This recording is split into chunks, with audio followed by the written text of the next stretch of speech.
Hi,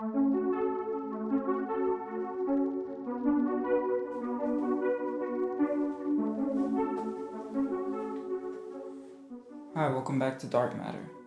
So, for volume 2 of our discussion series, I wanted to talk about the connection between nihilism and depression. So, I'm pretty sure everyone is familiar with depression. In fact, I'm convinced that most people have some form of depression, but maybe not everybody, except for people like me who like to scour the internet, are familiar with nihilism.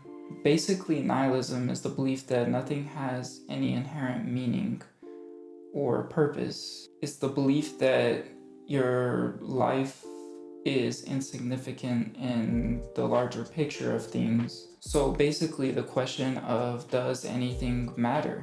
A lot of times, this is seen as counter to religion or spirituality or things of that sort. Personally, I don't believe that spirituality and nihilism are necessarily separate, but some people see it that way, and I can see how I can be confused as that.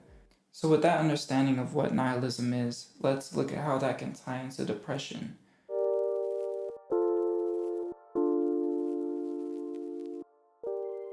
So, for me personally, my depression is what led me into the idea of nihilism and not the other way around.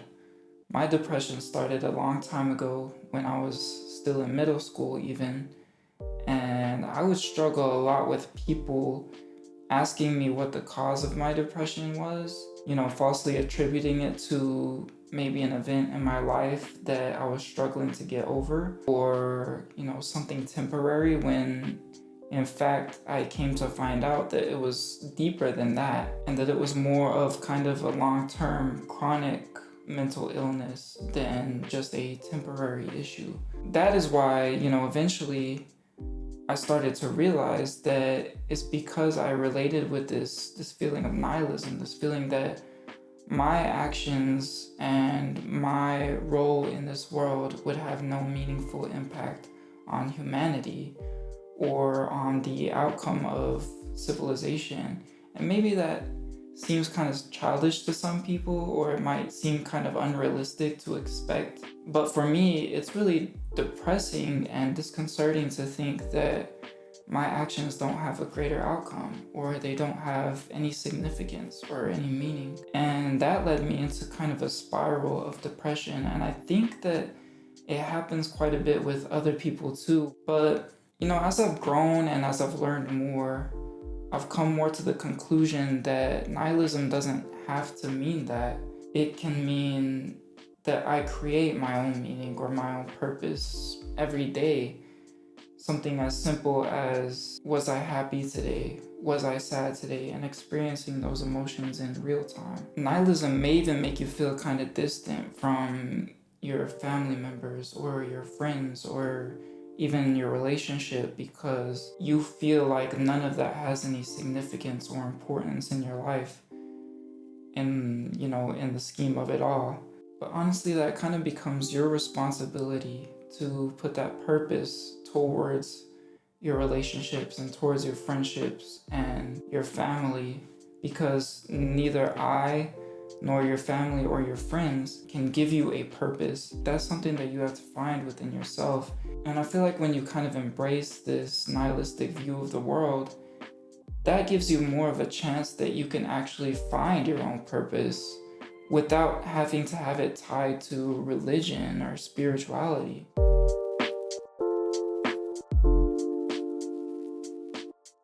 There's a lot of people that are complacent in their everyday lives.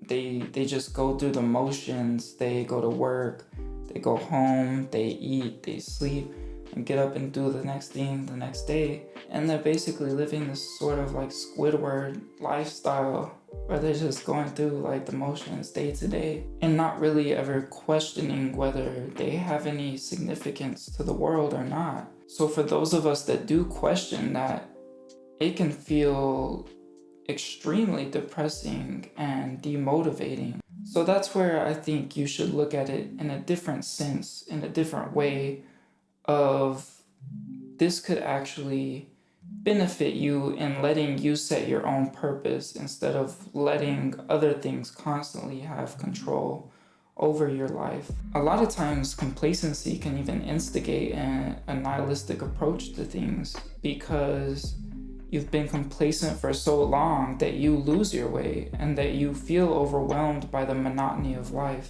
But it's important to remember that with nihilism, the only thing that's doing is freeing you to have your own purpose.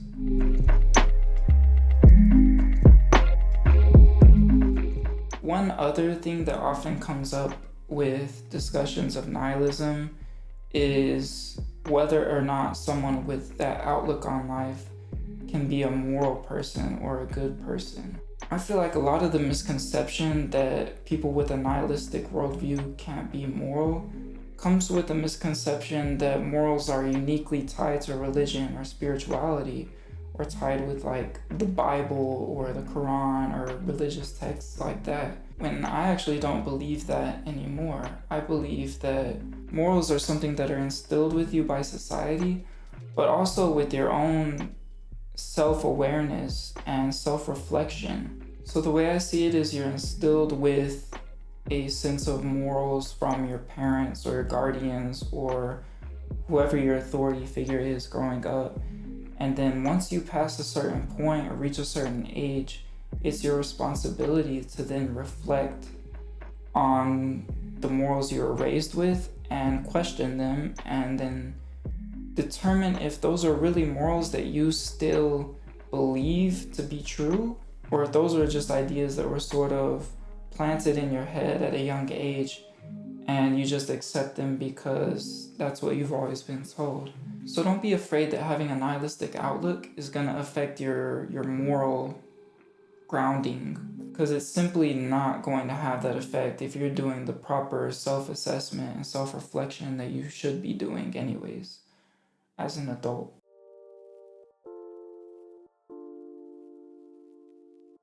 So that leads me to the question, does nihilism matter? And honestly, as someone who has constantly been frustrated with the fact that humans always have to have a label for everything, there's denominations within religion, there's genres of music and movies and books. We always have to have a label for everything, and I don't subscribe to that outlook on life. So I don't necessarily see myself as a nihilist or anything really.